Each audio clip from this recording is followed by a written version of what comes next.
abrir sua Bíblia comigo no Salmo 139 para a nossa meditação. Salmo 139. Este é um salmo de Davi. E Davi diz assim: Senhor, tu me sondas e me conheces. Sabes quando me assento e quando me levanto. De longe penetras os meus pensamentos. Esquadrinhas o meu andar e o meu deitar. E conheces todos os meus caminhos. Ainda a palavra me não chegou à língua, e tu, Senhor, já a conheces toda. Tu me cercas por trás e por diante, e sobre mim pões a mão. Tal conhecimento é maravilhoso demais para mim, é sobremodo elevado. Não o posso atingir.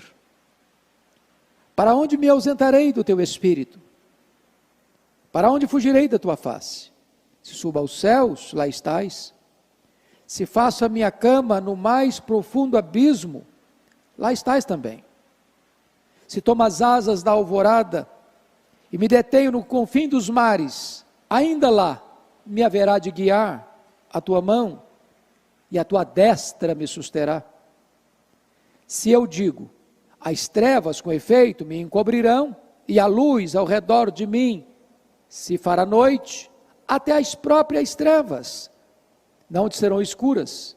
As trevas e a luz são a mesma coisa. Pois tu formaste o meu interior, tu me teceste no seio de minha mãe. Graças te dou, visto que, por modo assombrosamente maravilhoso, me formaste. As tuas obras são admiráveis, e a minha alma o sabe muito bem. Os meus ossos não te foram encobertos, quando no oculto fui formado, e entretecido como nas profundezas da terra. Os teus olhos me viram a substância ainda informe, e no teu livro foram escritos todos os meus dias, cada um deles escrito e determinado, quando nenhum deles havia ainda. Que preciosos para mim, ó Deus, são os teus pensamentos, e como é grande a soma deles. Se os contasse, excedem os grãos de areia. Contaria, sem jamais chegar ao fim.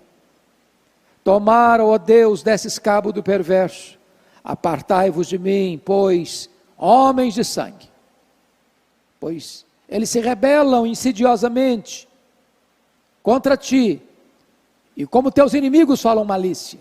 Não aborreço eu, Senhor, os que te aborrecem, não abomino os que contra ti se levantam, aborreço-os com ódio consumado. Para mim, são inimigos de fato.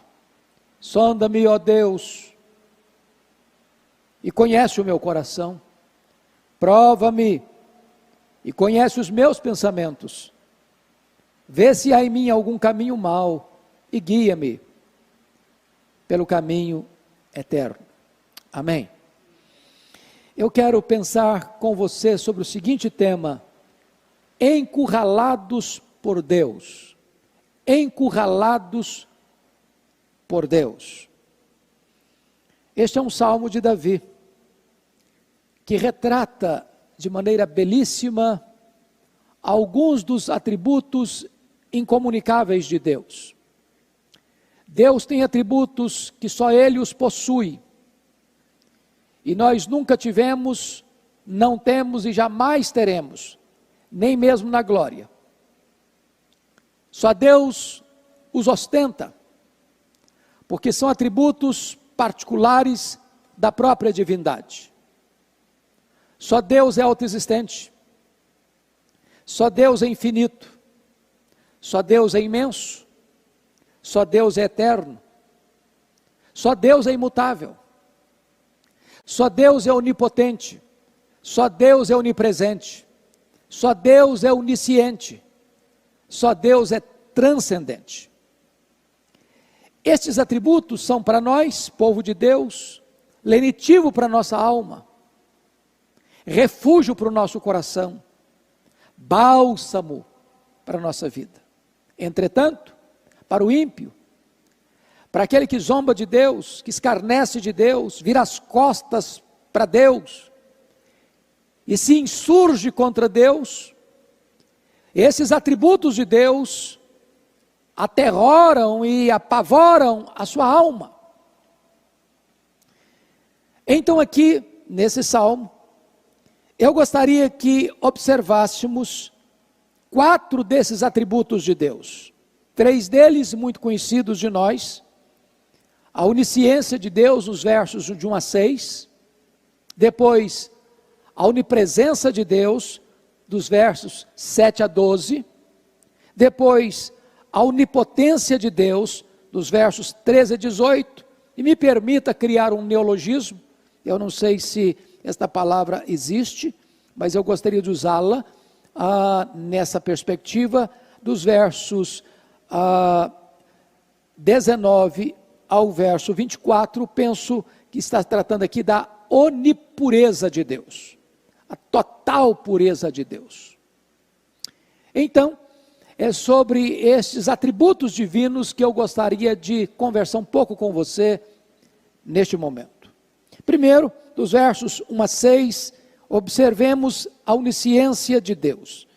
E Davi começa dizendo: Senhor, tu me sondas e me conheces. Ele está partindo do plano geral para o plano particular. Ele está colocando o macro para depois entrar nas áreas específicas da vida. E ele já afirma que Deus o sonda, que Deus o conhece de forma plena, de forma ampla, de forma absoluta.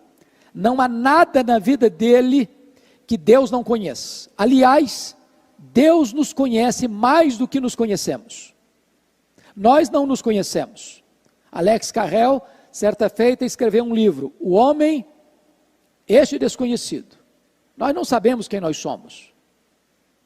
Nós não podemos sondar de forma plena e total a nós mesmos. Entretanto, Deus nos conhece e conhece de forma absoluta e total.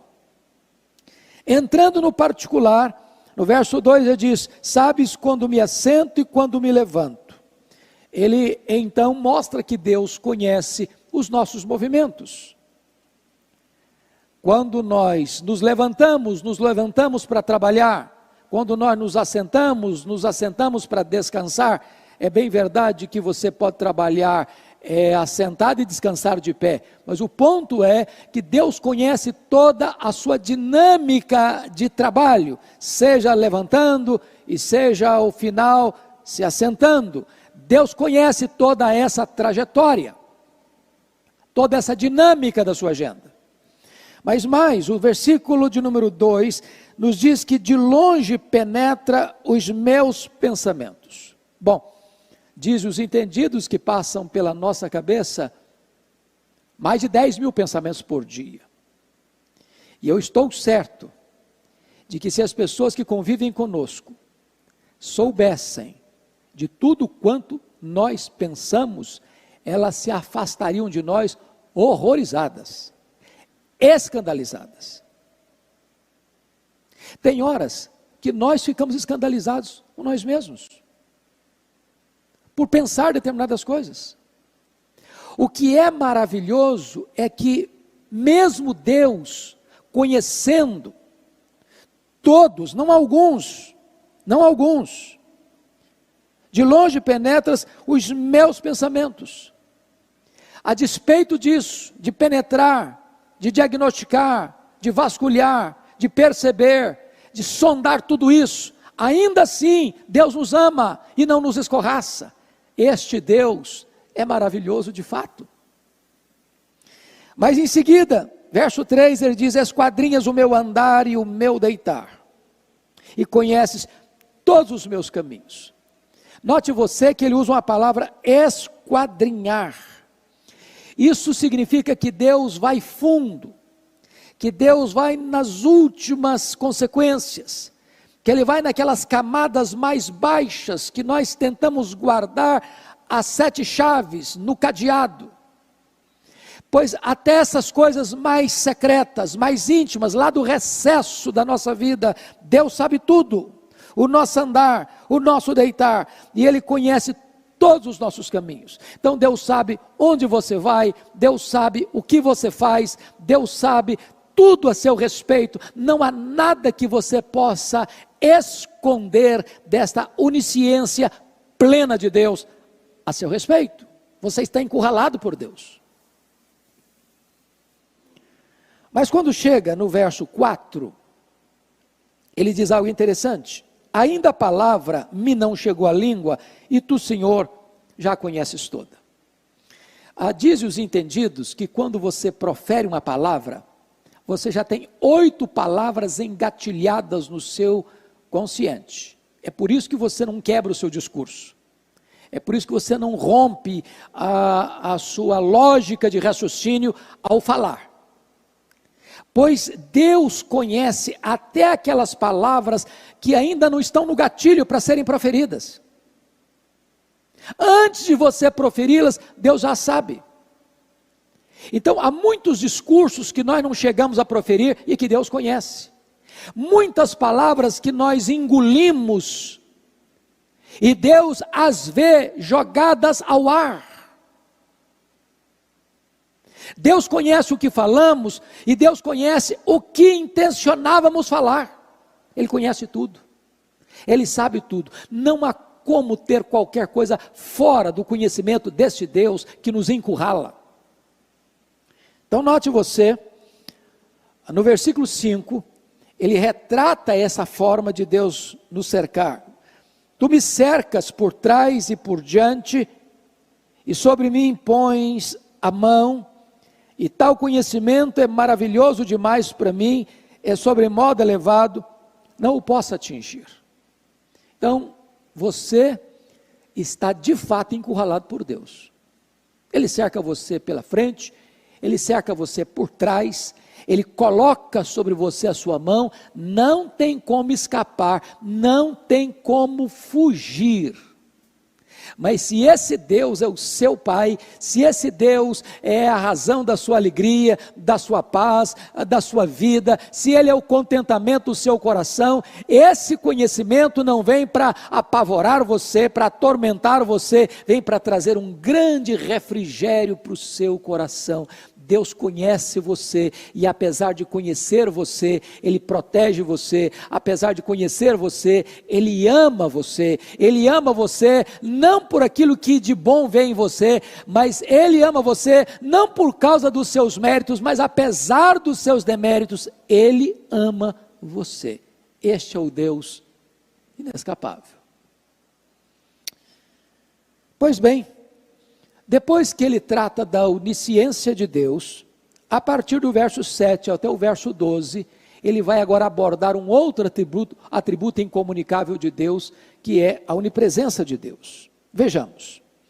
Olha a pergunta do verso 7. Para onde me ausentarei do teu espírito? Para onde fugirei da tua face? Porque talvez esse é o sentimento natural do ser humano. Já que Deus nos encurrala, será que eu consigo escapar? Será que eu consigo ir para algum lugar que Ele não esteja lá? Será que eu possa fechar a porta do quarto, apagar a luz para ninguém ver e Deus fica de fora? Será que eu posso fazer alguma coisa onde Deus não seja testemunha? Será que eu posso estar em algum lugar que eu escape do olhar investigador de Deus? E então, Davi vai dizer: para onde me ausentarei do teu espírito? Para onde eu fugirei da tua face? Nessas duas perguntas, ele começa então, a partir do verso 8, a pensar em algumas possibilidades. Primeiro, se suba aos céus, lá estás. Então, as alturas excelsas. Pensa comigo, neste céu que você vê a olho nu, ou neste céu, espaço sideral que você não vê a olho nu, ou talvez pense até no terceiro céu, onde está o trono de Deus. Qualquer lugar que você subir para as alturas, Deus estará lá. Então não tem montanha alta, não tem refúgio secreto que possa ocultar você dos olhos onipresentes de Deus. Mas veja a segunda possibilidade, do versículo 8. Se faça minha cama no mais profundo abismo, lá estás também. Você sabe que o mar, ele tem depressões mais profundas do que a montanha mais alta do planeta. A montanha mais alta do planeta é o Pico Everest, com 8.800 metros de altitude, pois há depressões para dentro do mar com mais de 9.000 metros. Pense você tentando se esconder lá no Nadir, lá nas profundezas, lá nas regiões mais abissais, dos mares mais profundos, pois Deus estará lá. Deus estará lá. Veja comigo, no verso de número 9. Se tomo as asas da alvorada e me detenho nos confins dos mares. É claro que na época de Davi, talvez a navegação ainda não estava tão desenvolvida, e ele tinha consciência de que havia outros territórios a serem explorados, outros rincões distantes a serem conhecidos, e ele talvez pense na possibilidade dos mares mais remotos, mais distantes, e ele então imagina essa cena: se tomo as asas da alvorada e me detenho nos confins dos mares, ainda lá me haverá de guiar a tua mão, e a tua destra me susterá. E agora ele pega a ideia da onipresença de Deus, não como algo que vai apavorá-lo, mas como algo que vai abraçá-lo, que vai sustentá-lo, que vai cercá-lo, que vai sustê-lo diante de uma cena tão complexa quanto essa que ele registra no versículo 10. Agora pense comigo, vamos levar para os versículos 11 e 12. Se eu digo, agora ele está conversando com ele mesmo, está cogitando, num solilóquio, numa conversa no espelho. Se eu digo, as trevas com efeito me encobrirão e a luz ao redor de mim se fará noite, até as próprias trevas não serão escuras. As trevas e a luz são a mesma coisa. Quanta tolice hoje, não? Eu e você praticamos. Da gente pensar que pode esconder-se de Deus, pode dar uma escapadinha da presença onisciente deste Deus. Não adianta fechar o quarto, não adianta apagar a luz, não adianta fazer alguma coisa que os homens não estejam vendo, que os homens talvez nunca vão ver, se Deus está vendo, se Deus é testemunha, porque para ele escuridão e luz é a mesma coisa. Luz e trevas é a mesma coisa. Ele enxerga no escuro, ele enxerga na curva, ele enxerga o que o homem não pode ver. Então Davi está aqui mostrando que você e eu estamos de fato encurralados por Deus, porque Ele conhece tudo e está em todo lugar. Mas vamos ao terceiro ponto, porque agora a partir do verso 13 ao verso 18 ele vai desenvolver um raciocínio para tratar conosco acerca de um terceiro atributo incomunicável de Deus. Já tratou da onisciência, já tratou da onipresença, e agora, dos versos 13 a 18, ele vai tratar da onipotência de Deus. Vejamos, ele começa a observar o seu corpo, e pense bem que Davi está escrevendo esse texto 1000 anos antes de Cristo.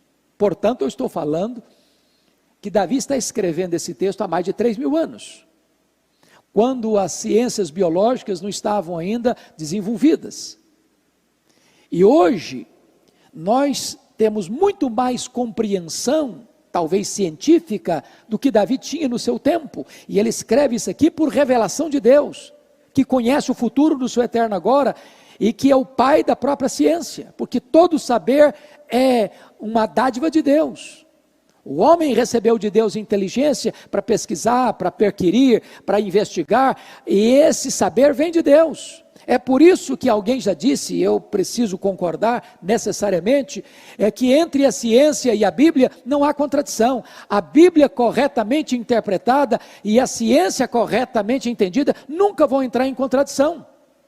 Alguém já disse que um pouco de ciência afasta você de Deus, mas muita ciência aproxima você de Deus, e Davi está descrevendo algo aqui, que a ciência hoje retrata de maneira tão bela. Se não, vejamos, versículo 13, pois tu formaste o meu interior, tu me teceste no seio da minha mãe. Veja 14. Graças te dou. E agora, quando ele para pensar da maneira como Deus fez o seu corpo, da maneira como Deus o teceu lá no ventre da sua mãe, ele não tem outra atitude a não ser gratidão. Sobretudo hoje, Dia das Mães, a gente tem que parar e agradecer mesmo.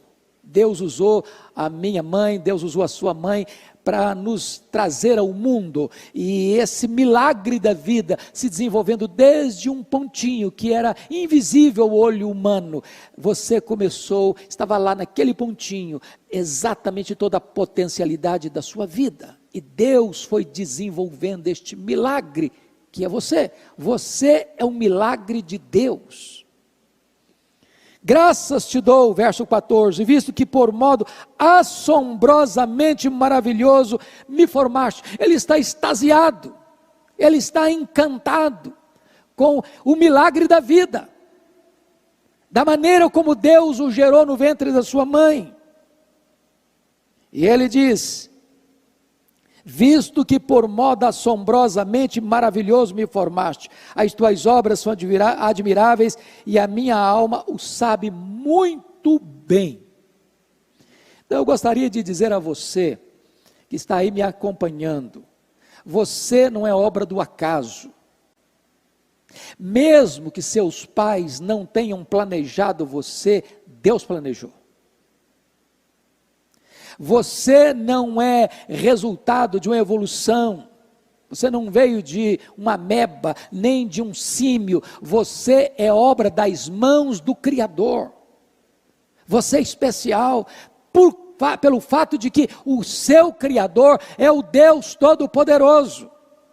Foi Ele quem criou você, foi Ele quem formou você, e de uma maneira assombrosamente maravilhosa. Em vez de você viver a vida esquecendo-se de Deus, que você reconheça isso e dê graças a Deus, como fez Davi.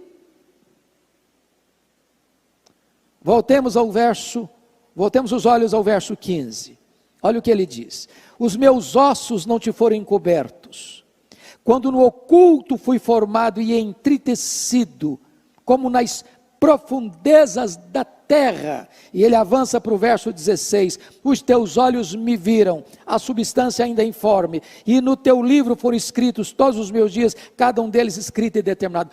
Paremos para pensar um pouquinho aqui.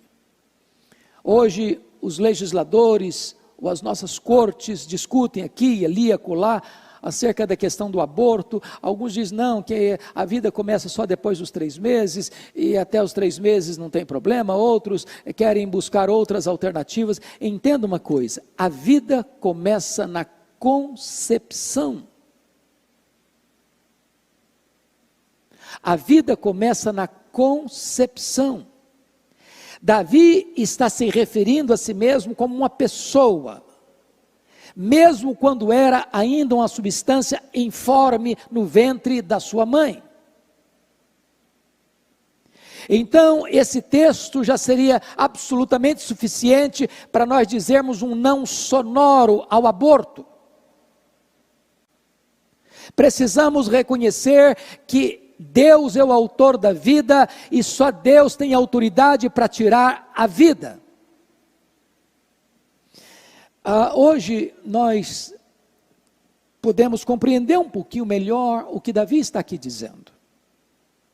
Dr. Marshall Nirenberg foi um biólogo e ganhou o prêmio Nobel de Biologia no século passado, quando disse que você e eu, nós somos um ser programado geneticamente, computadorizadamente programados.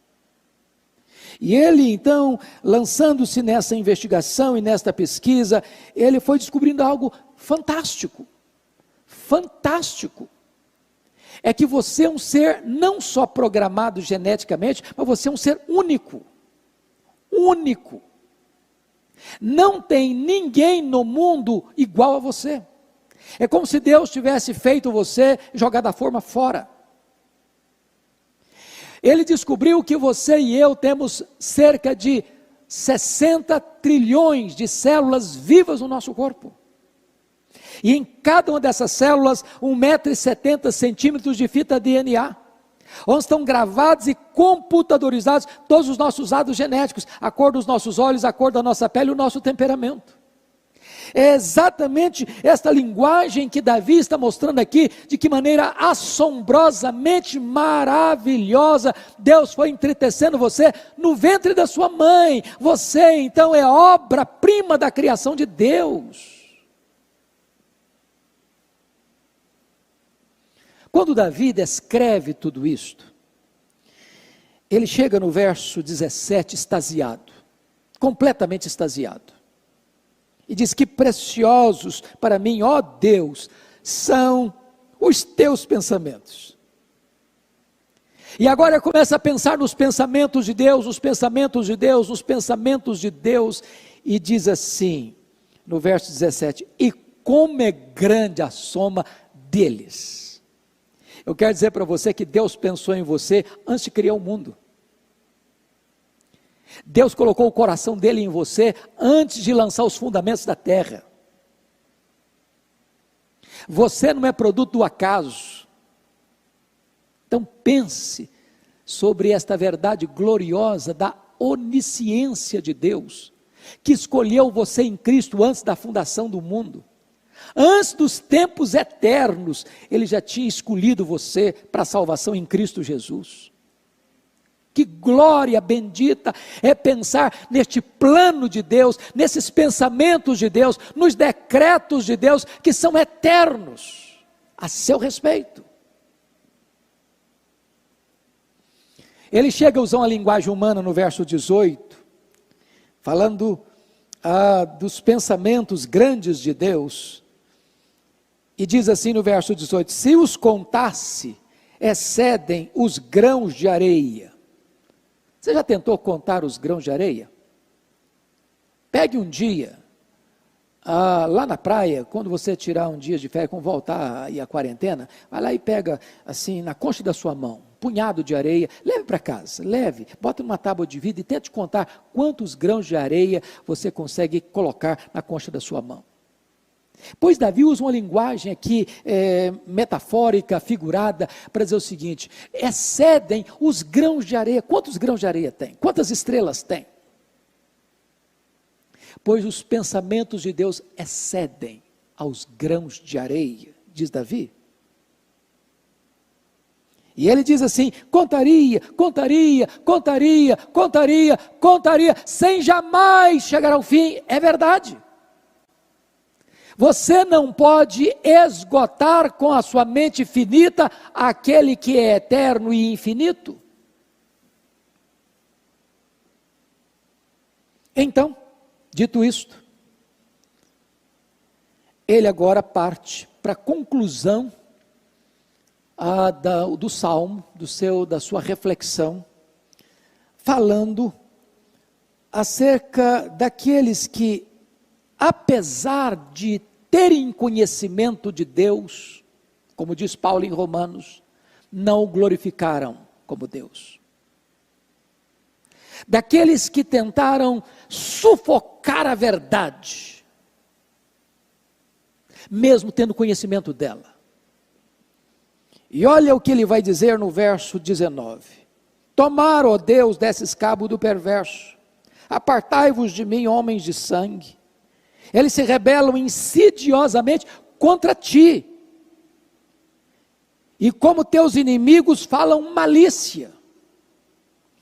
Ele vai mostrar para nós que o zelo que ele tem não é por ele, porque as pessoas estão falando mal dele, fazendo mal para ele. O zelo de Davi é porque as pessoas estão se insurgindo contra Deus. Ele tem zelo. Palavra da Verdade, com Hernandes Dias Lopes. Filipenses capítulo 4, por favor, abra comigo.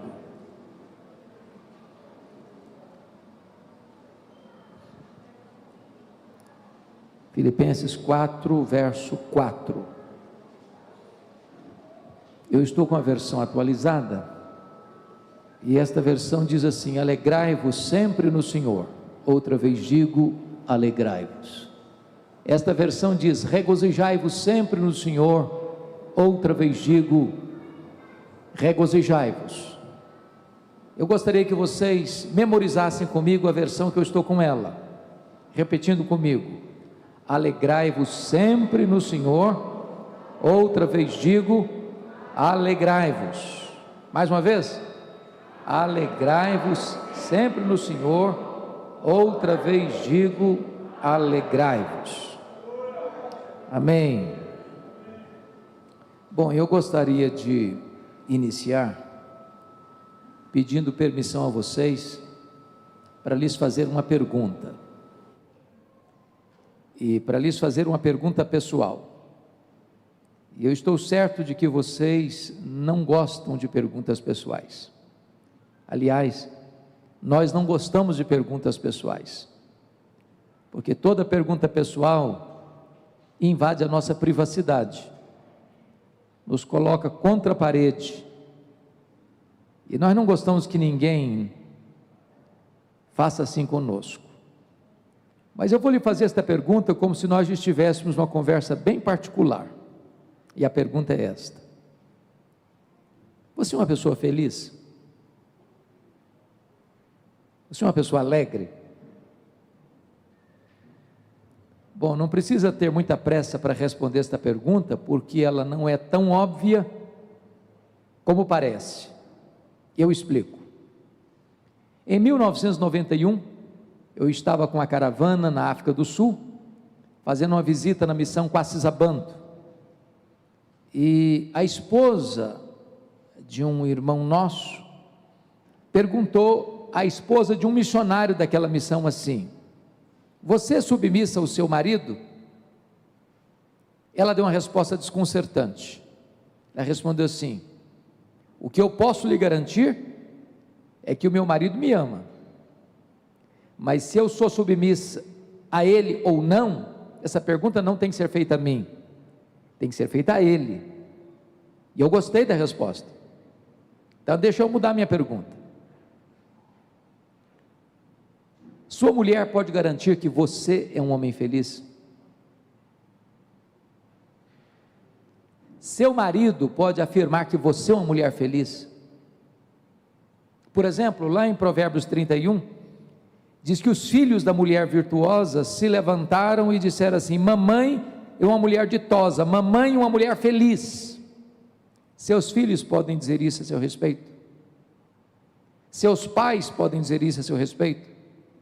Seus amigos, seus colegas de trabalho, seus parentes, podem dizer isso a seu respeito? Bom, talvez a essas alturas você já esteja criando alguns mecanismos de defesa, dizendo assim: o pastor está me fazendo essas perguntas porque não conhece a minha história. Se eu contar a minha história, até pedra chora. Talvez você possa perguntar: mas será que dá para ser feliz no mundo de hoje? De uma pandemia, de uma crise internacional, a morte mostrando para nós a sua carranca todo dia, será que dá para ser feliz? E quando eu penso nisso, me lembro que Paulo escreveu esse texto, não hospedado num hotel 5 estrelas em Roma. Paulo escreveu esse texto de uma prisão, algemado, sendo perseguido pelos seus irmãos, a quem ele amava, a ponto de, se possível fosse, ele preferia estar perdido para ver os seus irmãos salvos. E ele escreve assim: alegrai-vos sempre no Senhor. Outra vez digo, alegrai-vos. Mostrando para nós 3 verdades aqui. Primeiro,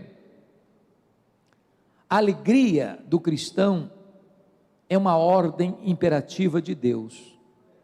Alegria aqui não é substantivo, alegria aqui é verbo, e verbo no imperativo. Portanto, não ser uma pessoa alegre, não ser uma pessoa feliz é um pecado. É um pecado de desobediência a uma ordem expressa de Deus: alegrai-vos. A alegria, irmãos, é a própria essência do reino de Deus. O reino de Deus é alegria. O evangelho que um dia nos alcançou é boa nova de grande alegria. O fruto do Espírito é alegria, e a ordem de Deus é alegrai-vos. Mas notem vocês que Paulo diz assim: alegrai-vos quando mesmo? Sempre. Deixa eu fazer uma pergunta para você: você tem problema na sua casa? Ou só eu que tenho na minha? De vez em quando alguém fica doente na sua família? De vez em quando a grana fica curta lá na sua casa também? Bom, se Paulo está dizendo alegrai-vos sempre, o que ele está afirmando? Que a alegria do cristão não é apenas imperativa, mas é também ultra circunstancial. Estar feliz quando está tudo bem, até o ateu consegue. O grande desafio é ser uma pessoa feliz, apesar das circunstâncias adversas. Sabem por quê? Porque a alegria do cristão não é um sentimento. A alegria do cristão não é uma emoção. A alegria do cristão não é apenas presença de coisas boas, nem apenas ausência de coisas ruins. A alegria do cristão é uma pessoa. A alegria do cristão é Jesus. Por isso Paulo diz: alegrai-vos sempre no Senhor. Se você tem Jesus, você é uma pessoa feliz. Se você não tem Jesus, você pode até ter momentos felizes, mas não é feliz, porque a felicidade tem nome, a felicidade é Jesus. Então a alegria do cristão é imperativa, ultra circunstancial e cristocêntrica. Bom, mas você não precisa ser um grande entendedor da alma humana, nem um psicólogo cristão, para detectar um fato: nem todos os crentes, nem todos os salvos estão desfrutando desta alegria, que a Bíblia chama de indizível e cheia de glória. Basta olhar no semblante das pessoas, e você vai ver muitas vezes um semblante pesado, um olhar turvo, uma emoção amassada, uma aura talvez até de tristeza. O que é que está acontecendo? Reporto vocês ao texto de 1 Samuel capítulo 30, está escrito que a cidade refúgio de Davi, de seus 600 homens com as suas respectivas famílias, foi atacada de súbito pelos amalequitas, que feriram a cidade, que queimaram a cidade, que tomaram de lá os bens, e levaram cativos os filhos, as filhas e as mulheres. Quando Davi viu aquela cena, diz a Bíblia que ele e os seus homens choraram, e Davi chorou até não ter mais forças para chorar. Os homens de Davi queriam apedrejá-lo por causa de seus filhos e de suas filhas, porém Davi se reanimou no Senhor seu Deus, e perguntou: Deus, perseguirei eu o bando? Em outras palavras, perseguirei o inimigo que tomou tudo de nós, ou eu vou aceitar passivamente a decretação da derrota? E Deus respondeu para Davi: persegue o inimigo, Davi, porque tudo que ele tomou de vocês, vocês vão trazer de volta. O Deus a quem servimos nesta noite é o Deus da restituição, que pode trazer de volta a alegria do seu coração, pode trazer de volta a paz na sua casa, pode trazer de volta a harmonia no seu casamento, pode trazer de volta a plenitude da alegria espiritual. Mas esta carta aos Filipenses parece-nos, e com certeza ela é, a carta da alegria, a alegria tônica desta carta. Mas em cada capítulo desta carta, Paulo vai mencionar um ladrão que rouba a nossa alegria. Que ladrões são esses? Veremos então cada capítulo apresentando um ladrão diferente. Com a Bíblia aberta comigo, por favor, acompanhe aí. Primeiro, capítulo 1, versículo 12, Paulo escreve assim: quero ainda, irmãos, cientificar-vos que as coisas que me aconteceram têm antes contribuído para o progresso do Evangelho. Notem comigo que as coisas que nos acontecem são as circunstâncias da vida, E as circunstâncias da vida são o primeiro ladrão da alegria. Sabem por quê? Porque as circunstâncias acontecem querendo você ou não, planejando você ou não, gostando você ou não. As circunstâncias acontecem ao arrepio da nossa vontade, na contramão do nosso querer. É um acidente grave, é uma doença súbita, é um divórcio doloroso, é um luto traumático, é uma perda financeira radical, é uma situação que você nunca imaginou passar e de repente está passando. Pense comigo, você ainda é um médico para um exame de rotina, descobrindo que está com uma doença grave, talvez até incurável, na perspectiva da medicina. Pense comigo, um pai e uma mãe, que cria uma menina com todo o desvelo, e o pai, orgulhosamente, leva essa filha ao altar no dia do casamento, pensando que ela vai construir uma linda história de felicidade, para em seguida essa menina descobrir que casou com um homem rude, cruel, que vai infernizar a vida dela, que vai maltratá-la. E esse casamento que foi feito para ser um cenário de amor, se transforma num cenário de brigas, de contendas, de violência, que vai terminar machucado nas barras de um tribunal. Se você não tomar cuidado, isso leva embora a sua alegria. Pense comigo num pai e numa mãe, que vê o seu filho adolescente se afastando, e se afastando, e se afastando, e daqui a pouco se envolvendo com amizades perigosas, em lugares perigosos, e acaba por ser prisioneiro de drogas, arruinando a sua vida, perturbando a paz da família. Se você não tomar cuidado, isso leva embora a sua alegria. Circunstâncias.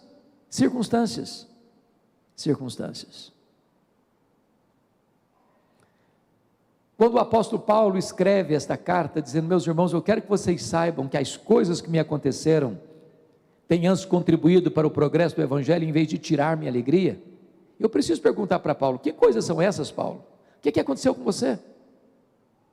E ele poderia dizer para nós nesta noite: olha, eu fui perseguido em Damasco, eu fui rejeitado em Jerusalém, eu fui esquecido em Tarso, eu fui apedrejado em Listra, eu fui açoitado em Filipos, eu fui escorraçado de Tessalônica, eu fui enxotado de Bereia, eu fui chamado de tagarela em Atenas, eu fui chamado de impostor em Corinto, eu enfrentei feras em Éfeso, eu fui preso em Jerusalém, eu fui acusado em Cesareia Marítima, eu enfrentei um naufrágio para Roma, eu fui picado por uma cobra em Malta, eu cheguei em Roma preso e algemado. Mas eu quero que vocês saibam que as coisas que me aconteceram têm antes contribuído para o progresso do evangelho.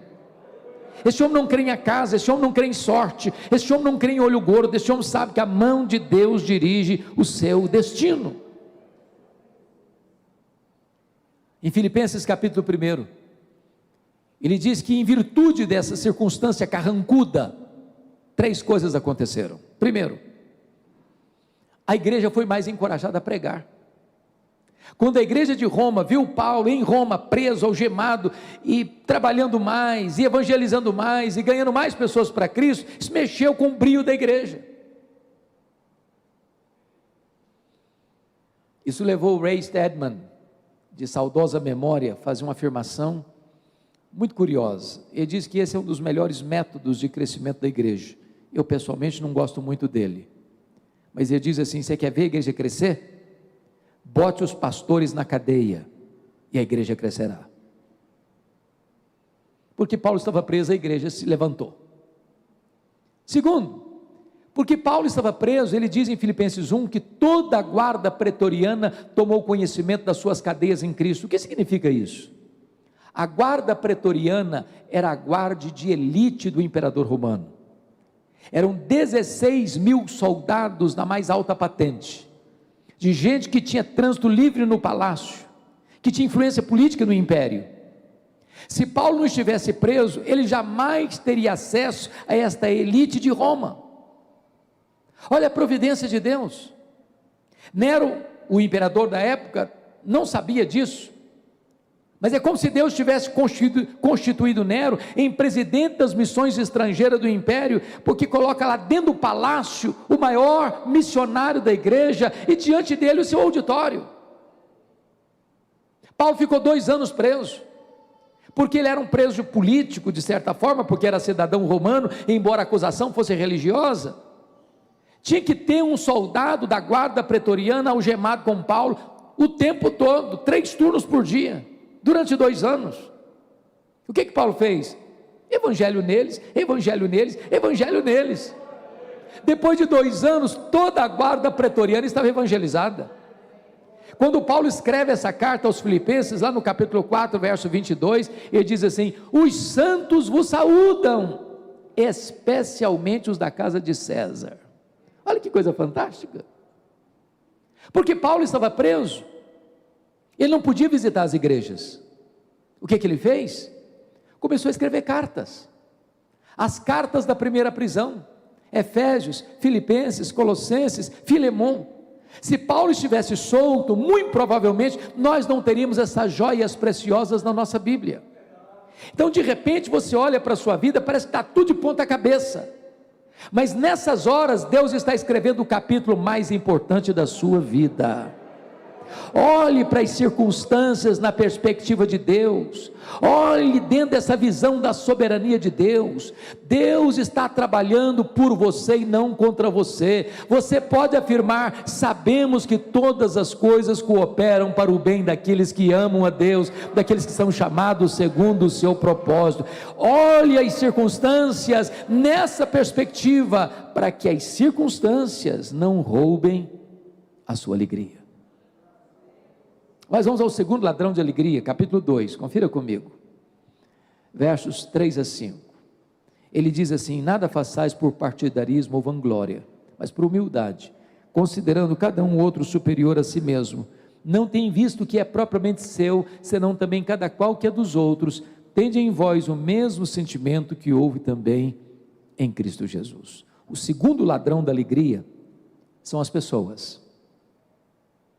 E eu preciso lhe dizer uma coisa: nós sofremos mais por causa de gente do que por causa de coisas.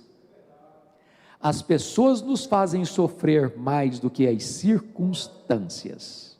Sabem por quê? Porque as pessoas nos decepcionam, e nós decepcionamos as pessoas. As pessoas nos fazem sofrer, e nós fazemos as pessoas sofrerem.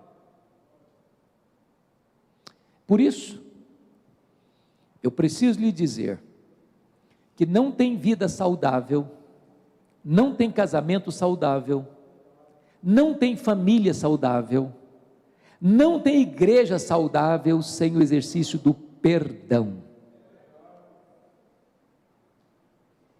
Irmãos, nós não somos perfeitos, nós não viemos de uma família perfeita, nós não nos casamos com uma pessoa perfeita, nós não temos filhos perfeitos, nós não frequentamos uma igreja perfeita. Portanto, nós precisamos constantemente exercer o perdão. Quem não perdoa, irmãos, diz a Bíblia, não pode adorar a Deus.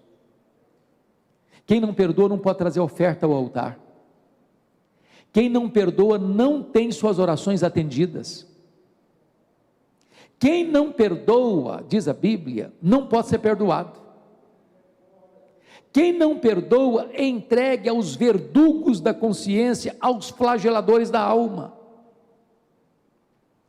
O perdão é absolutamente vital, sabe por quê? Lá no céu só entra um tipo de gente: aqueles que foram perdoados e os perdoadores. Eu sei que perdoar não é fácil, mas é necessário. Talvez a dor mais aguda que eu já tive na vida foi no dia 2 de agosto de 1982, quando eu começava o meu ministério. recebi um telefonema do meu irmão, que tinha acabado de fazer 27 anos no dia anterior, dia 1º de agosto, tinha sido assassinado, com 11 golpes de faca, todos mortais, pelo primo primeiro da sua esposa. A dor foi tão cruel, que quando eu recebi o telefonema, eu perdi a voz. Quando Deus recobrou minhas forças, a primeira palavra que Deus botou na minha boca foram essas: eu perdoo o assassino. Eu não tinha outra opção. Ou perdoava, ou adoecia. Ou perdoava, ou minha vida se transformaria no inferno. Ou perdoava, ou teria que abandonar o ministério. Mas eu posso lhes dizer que o perdão é maior que o ódio. O perdão é maior que a vingança. O perdão cura. O perdão liberta. O perdão restaura. O perdão é a asepsia da alma, é a faxina da mente, é a alforria do coração. Perdoar é lembrar, sem sentir dor. Mas pastor Rubens, eu só fui entender perdão no dia que eu entendi uma parábola que Jesus contou. A parábola do credor incompassivo. Jesus conta essa parábola que um homem acertava as contas com seus súditos e encontra um que lhe devia 10.000 talentos. E este homem não tinha como pagar, e o rei exigiu que ele pagasse, e começou então a vender sua família, seus filhos, para quitar aquela dívida. E o homem diz: tem misericórdia de mim, que tudo eu te pagarei. E o rei perdoa ele a dívida de 10.000 talentos. Lá na frente, este homem, perdoado de 10.000 talentos, encontra um conservo que também lhe devia uma quantia de 100 denários. Esse homem também não podia pagá-lo, pediu clemência, misericórdia, e esse que fora perdoado, não teve misericórdia, disse: paga o que você me deve. O rei ficou sabendo disso, ficou muito irado, mandou chamar aquele homem e disse: servo malvado, eu lhe perdoei a dívida de 10.000 talentos, e não pudeste perdoar o teu conservo 100 denários? Pois serás entregue aos verdugos, aos flageladores, até que pagues o último centavo. E Jesus conclui a parábola assim: assim vosso Pai Celeste vos fará, se do íntimo não perdoardes uns aos outros. A parábola terminou, e eu não entendi quase nada. Quase nada. Sabe por que eu não entendi quase nada? Eu não sei quanto vale 10.000 talentos, também não sei quanto vale 100 denários. Jesus está usando uma moeda que não é a nossa. Ficou dito pelo não dito. Na verdade, Jesus não contou apenas uma parábola, ele contou uma hipérbole, um exagero. Nenhum judeu podia dever, no primeiro século, 10.000 talentos. Nenhum judeu. O que são 10.000 talentos? Um talento são 35 quilos de ouro.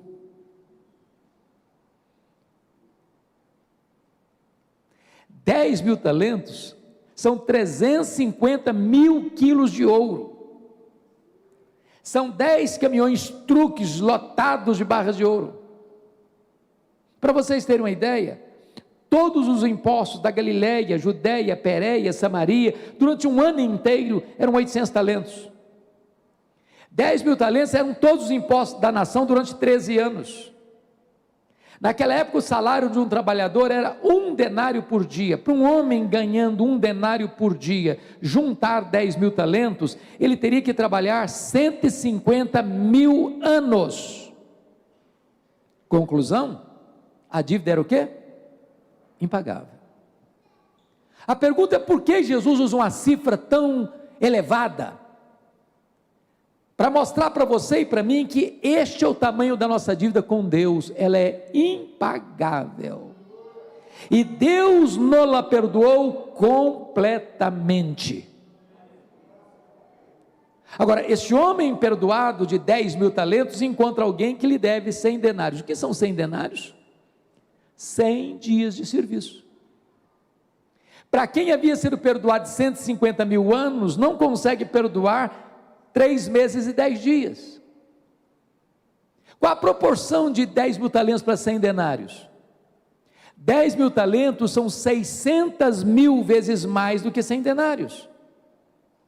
Quem havia recebido um perdão 600.000 vezes maior, não consegue liberar um perdão 600.000 vezes menor. Sabe o que significa essa parábola para nós?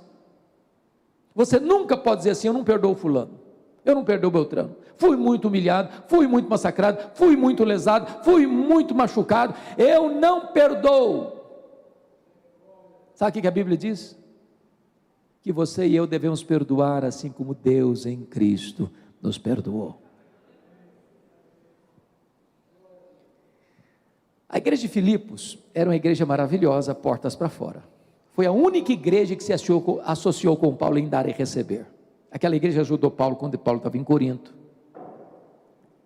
Aquela igreja ajudou Paulo quando Paulo estava preso em Roma. Aquela igreja foi uma igreja parceira.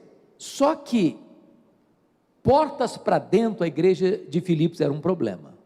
Até as mulheres começaram a brigar na igreja. Já pensou nisso?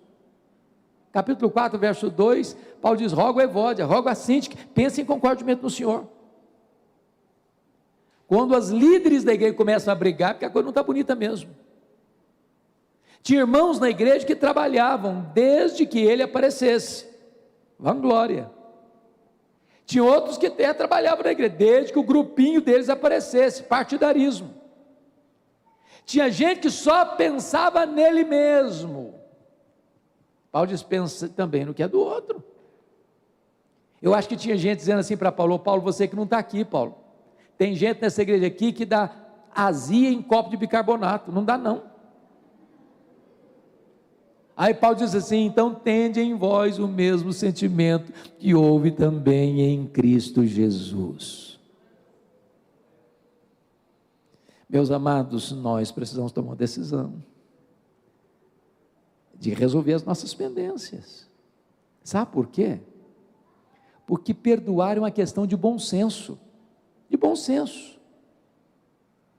Se você guardar mágoa no seu coração de alguém, se é a mesma coisa de você beber um copo de veneno pensando que o outro é quem vai morrer. Guardar mágoa é autofagia, é autodestruição.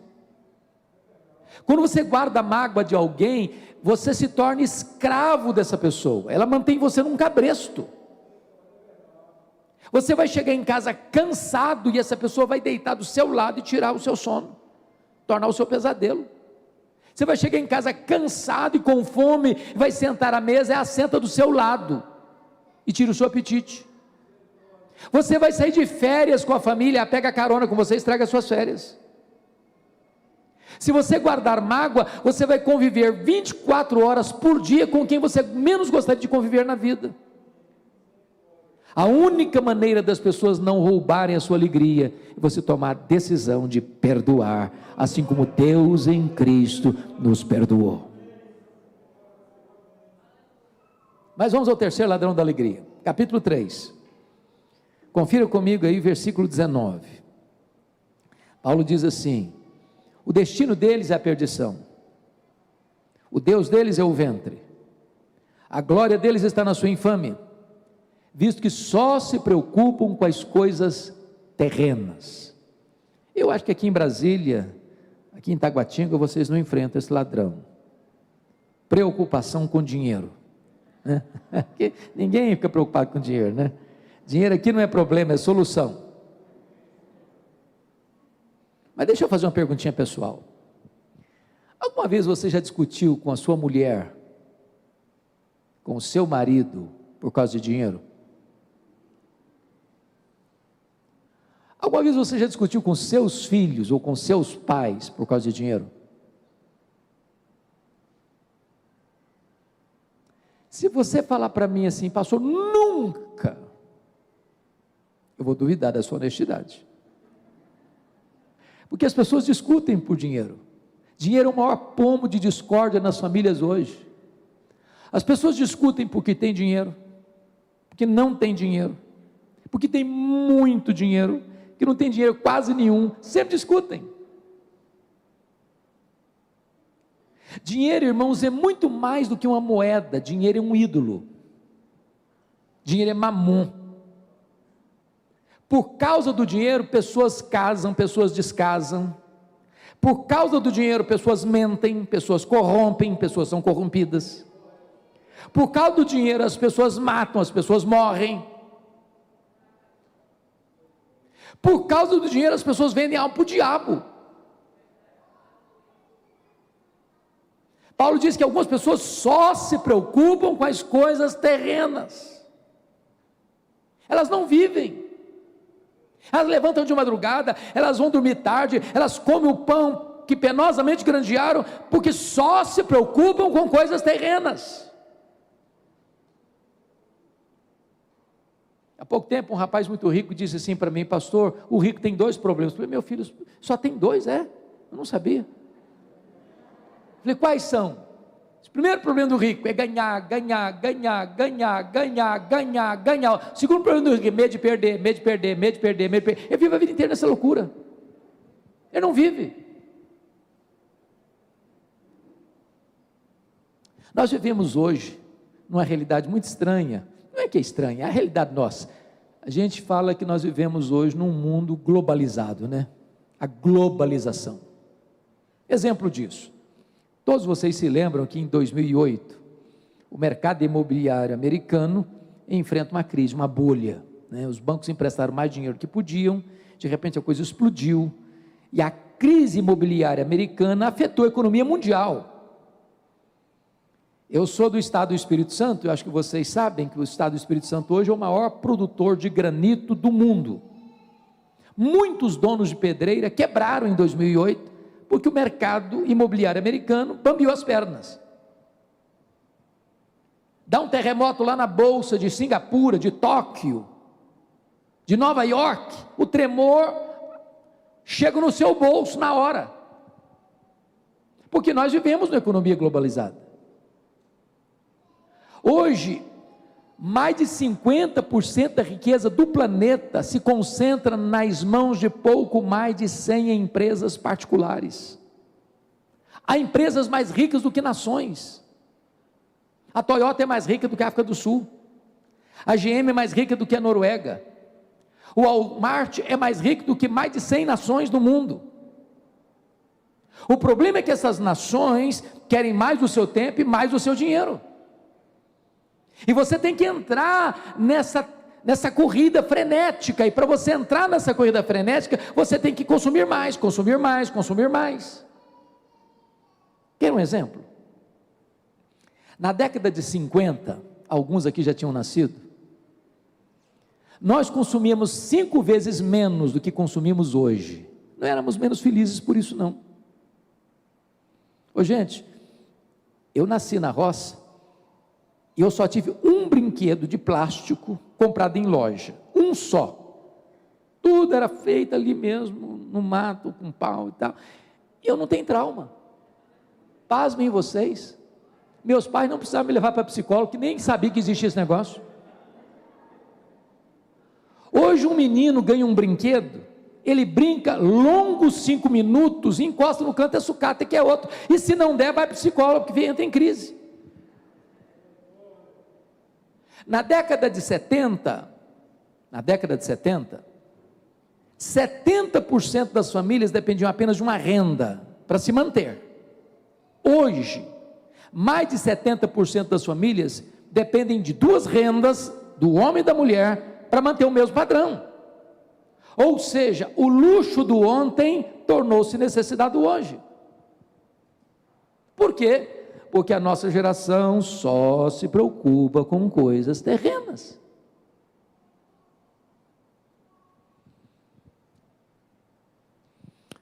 A Bíblia diz o seguinte, que quem ama o dinheiro, dele nunca se satisfaz.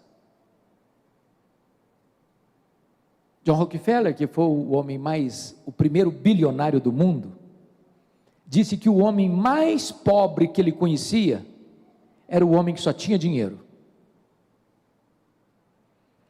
Talvez as pessoas mais felizes são aquelas que chegam em casa cheirando graxa e comem um bom prato de arroz com feijão e dormem a noite inteira bem dormida. Quando John Rockefeller morreu, esse primeiro bilionário do mundo, um curioso foi ao cemitério e cuidadosamente tentou encostar no contador do John Rockefeller, muito curioso, e ele, quando encontrou uma brechinha, ele encostou no contador e perguntou assim: me conta aí, cara, quanto é que o doutor John Rockefeller deixou? O contador, muito surpreso, olhou para ele e respondeu: cara, ele deixou tudo, ele não levou um centavo. Você já viu caminhão de mudança em enterro? Gaveta em caixão, bolsa em mortalha? Irmãos, nós não trouxemos nada para este mundo e nós não vamos levar nada deste mundo. Portanto, o sentido da vida não é aquilo que você tem agora. A Bíblia diz o seguinte, que a piedade com contentamento é grande fonte de lucro, tendo o que comer, o que beber, o que vestir, com isso estejamos contentes. Agora, o amor do dinheiro é a raiz de todos os males.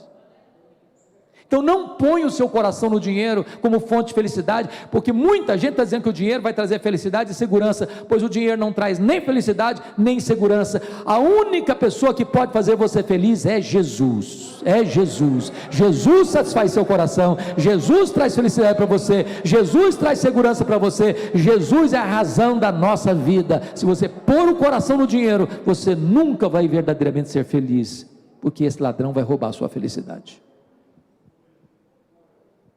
Mas vamos ao quarto ladrão da alegria. Confira comigo o capítulo 4, versos 6 e 7. Não andeis ansiosos de coisa alguma, em tudo, porém, sejam conhecidas diante de Deus as vossas petições pela oração e pela súplica com ações de graças, e a paz de Deus, que excede todo entendimento, guardará o vosso coração e a vossa mente em Cristo Jesus. Bom, o quarto ladrão da alegria é a ansiedade.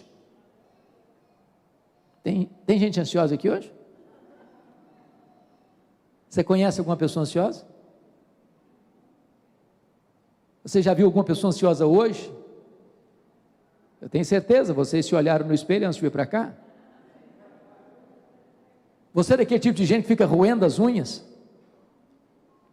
Daquele tipo de gente que o problema está lá na China, você pensa que já está batendo na porta da sua casa? Daquele tipo de gente que quando não tem problema, você cria um que não sabe viver sem problema?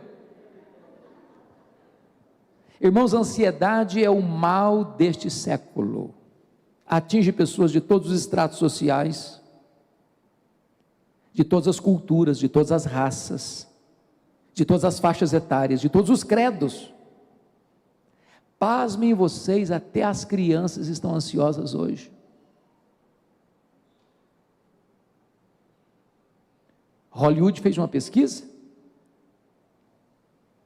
e descobriu que as crianças estão ansiosas porque elas gostam de filmes e de desenhos de ação. Eu não sei se você já deu uma olhada na programação infantil da televisão brasileira, o que tem de coisa feia, de esquisita, de monstro, de demônios, de violência. Eu tenho certeza, se você tiver coragem de assistir tudo, você não dorme de noite com a luz apagada, não.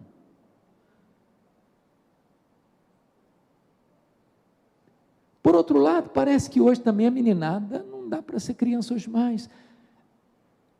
Há 3 anos já tem uma agenda intensa, tem que levar para aula de inglês, para aula de natação, para aula disso, para aula daquilo, para aula daquilo outro, e é uma agenda complicada. Não dá para ser criança mais não. Essa semana eu estava pregando na igreja de São Paulo, e uma menina estava brincando assim, me aproximei dela, falei: minha filha, me conta aí, como é que está a sua filha? Pastor, eu estou muito estressada. Falei: como assim? Estou muito estressada. Falei: como?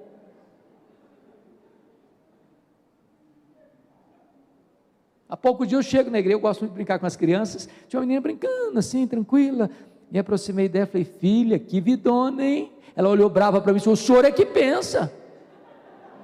A meninada está estressada. Os adolescentes estão estressados. Uma briga com o espelho. Os jovens estão estressados, ansiosos, É muita coisa. Lá na nossa geração, você casava com sonhos na alma. Hoje tem que estar tudo pronto. Você tinha um apartamento top, não casa. Os pais estão estressados. Os cabecinha branca estão estressados. É a marca da nossa geração. Até parece que se você não tem problema, você é anormal. Você tem que ter problema para ser normal. Agora, sabe o que significa a palavra ansiedade? A palavra ansiedade na língua grega significa estrangulamento. É puxar em direção oposta, apertar o pescoço, tirar o oxigênio. Tem gente que está sufocada. E Jesus foi categórico em dizer uma coisa: a ansiedade é inútil. Inútil. Sabe por quê? Por mais ansioso que você esteja, você não pode acrescentar um côvado, ou seja, 45 centímetros no curso da sua vida. É inútil. Você não melhora o seu performance hoje, e nem amanhã, ficando ansioso. O contrário, a ansiedade suga você, desidrata você, enfraquece você. Pior, a ansiedade é prejudicial, porque, pense comigo, você fica preocupado ou ansioso com a possibilidade de acontecer algum problema amanhã. Você antecipa o sofrimento. E sofre como se a coisa estivesse acontecendo. Estatisticamente falando, 70% dos assuntos que nos deixam ansiosos nunca vão acontecer, mas a gente fica ansioso e sofre assim mesmo. Quando eu fiz seminário em Campinas, nos idos de 78, 81, certa madrugada eu levantei para ir beber água. O bebedouro ficava no corredor do seminário, no meu andar, lá no final do corredor. Eu estou indo bem tranquilo para não acordar ninguém. De repente eu vejo a porta do quarto do meu colega, de um dos meus colegas, aberta. Quando eu olho, ele está chorando, mas chorando convulsivamente, soluçando. Eu entrei apressado, disse: o que está acontecendo? Morreu alguém da sua família? Tem alguém hospitalizado? Algum problema, algum acidente? Eu falei: estou com medo da minha mãe morrer. Eu falei: mas qual o problema dela? Em que hospital que ela está? O que houve? Não, ela não está doente não, só estou com medo dela morrer um dia. Eu falei: rapaz, deixa sua mãe viver. Ô, irmãos, isso tem mais de 40 anos, a mulher está viva até hoje. Ansiedade. Pior que isso, uma mulher entrou no meu gabinete pastoral, com a criança de 3 anos no colo, chorando. Mamãe, o que houve? O que está acontecendo? Eu estou com medo da minha filha, quando crescer, não casar. Falei: mas nem cresceu ainda.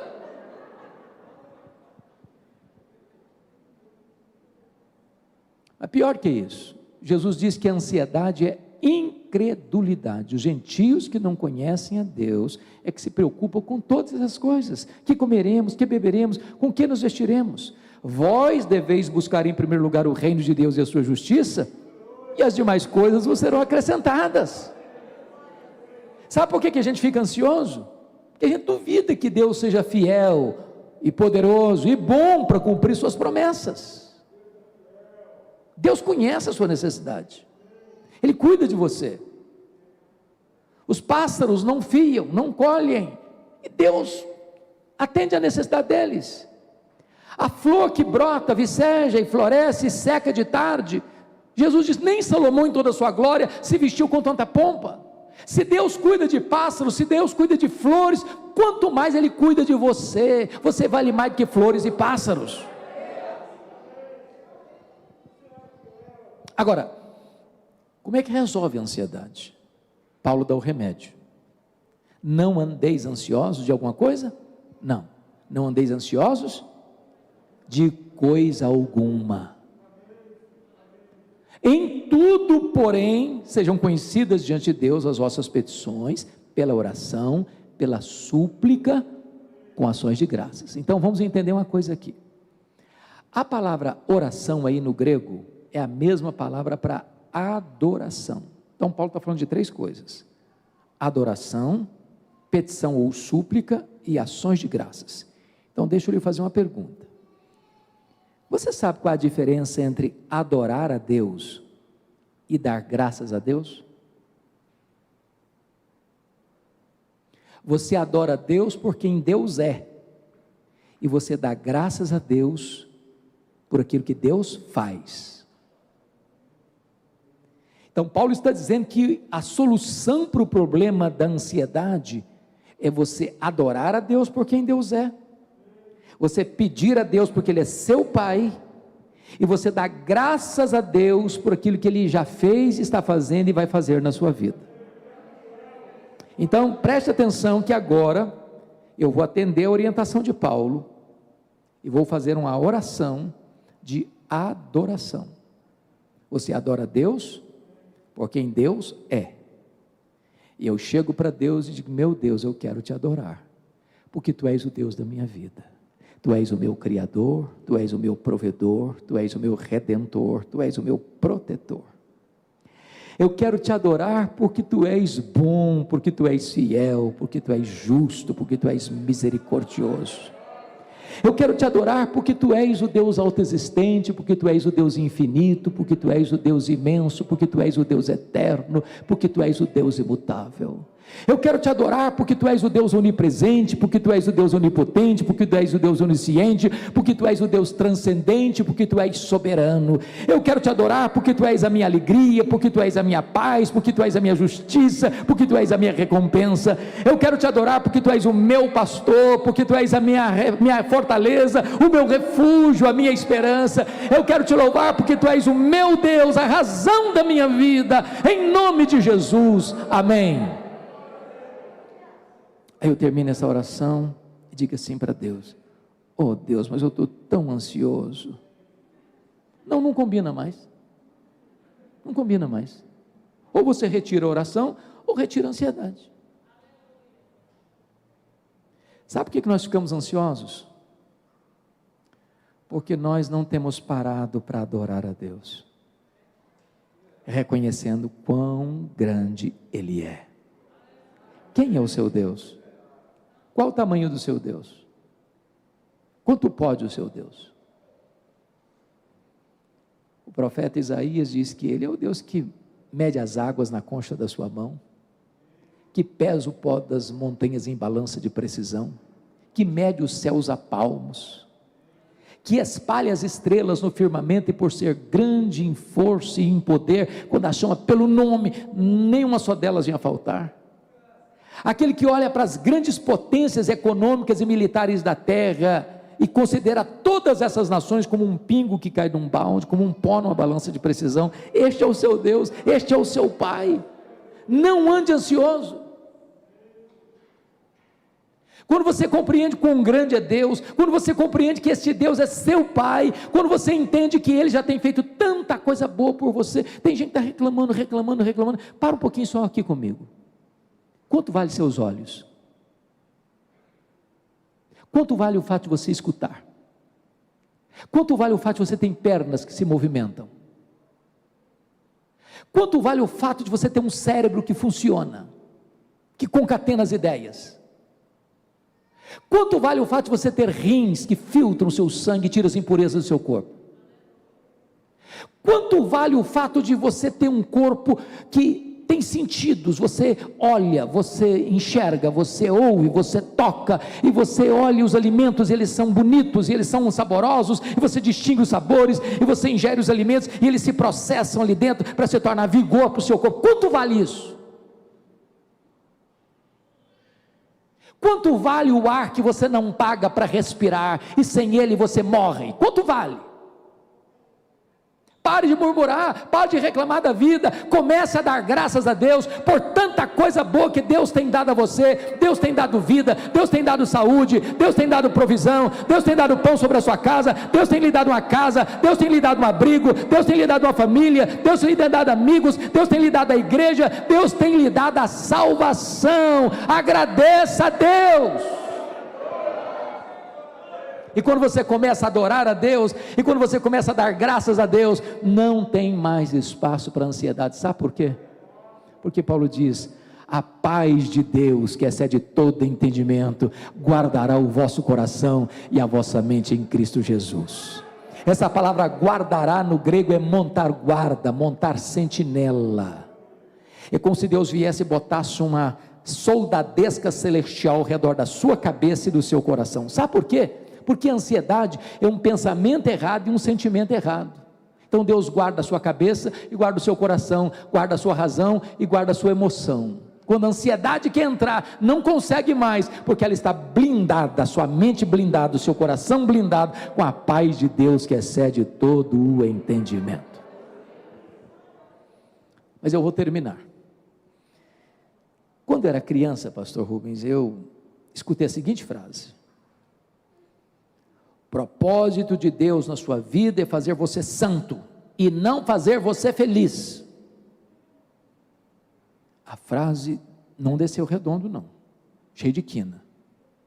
Eu não entendi. A primeira parte eu entendi. O propósito de Deus é fazer você santo. A Bíblia diz isso: sede santos, porque eu sou santo, diz o Senhor. Mas a segunda parte eu não entendi. Como assim não é propósito de Deus me fazer feliz? Então eu fui estudar, fui pesquisar. E talvez quem melhor compreendeu isso foram os nossos irmãos da Inglaterra do século 17, quando eles disseram assim: o fim principal do homem é glorificar a Deus e gozá-lo para sempre. Aí eu tenho que concordar com o pastor batista John Piper, quando ele diz o seguinte: o problema do homem não é a busca da felicidade, não é a busca do prazer, não é o hedonismo. O problema do homem é contentar-se com a felicidade pequena demais, com a alegria terrena demais, rasa demais, superficial demais, quando Deus nos criou e nos salvou para a maior de todas as felicidades, a felicidade de amá-lo, de fruí-lo, de glorificá-lo, de desfrutar da sua presença e da comunhão com Ele. Então eu preciso dizer para você nesta noite, que Deus quer que você seja muito feliz, plenamente feliz, abundantemente feliz, maiusculamente feliz, superlativamente feliz, eternamente feliz. Eu quero então terminar, pedindo permissão a vocês, para lhes fazer uma pergunta pessoal. Eu sei que vocês não gostam de perguntas pessoais. Aliás, nós não gostamos de perguntas pessoais, porque toda pergunta pessoal invade a nossa privacidade e nos coloca contra a parede. Mas eu vou lhe fazer esta pergunta como se nós estivéssemos numa conversa bem particular, e a pergunta é esta: você é uma pessoa feliz?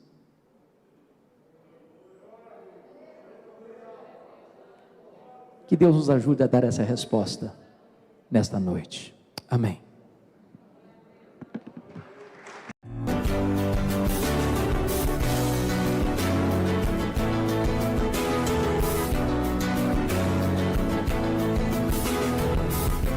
Palavra da Verdade, com Hernandes Dias Lopes.